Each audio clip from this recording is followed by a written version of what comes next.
Dahil sa inyo, napabayan ko anak ko. Ito ang naging pabirong hirit ng TV host na si Luis Manzano sa aktres na si Maris Racal at sa aktor na si Anthony Jennings. Kung sakasakali man, papapiliin kayo kung ano magiging ending ng kwento ni Snoop Kayka ni Irene, ano yun?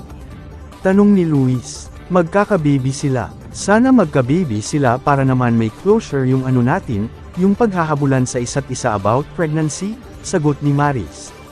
Tayo ka doon nalungkot yung tao talaga eh. Nung nalaman nilang hindi siya buntis, sagot ni Anthony. Ako, seryoso to ha.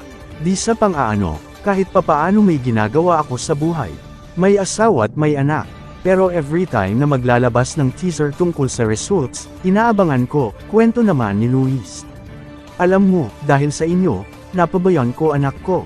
Nagulat na lang ako, nagsasalita na pala, naglalakad. Sabi ni Jessie, bakit hindi mo man lang tinututukan yung anak? Kasi hindi ko alam kung buntis ba si Irene o hindi. Yun ang priority ko, pagpapatuloy pa niya.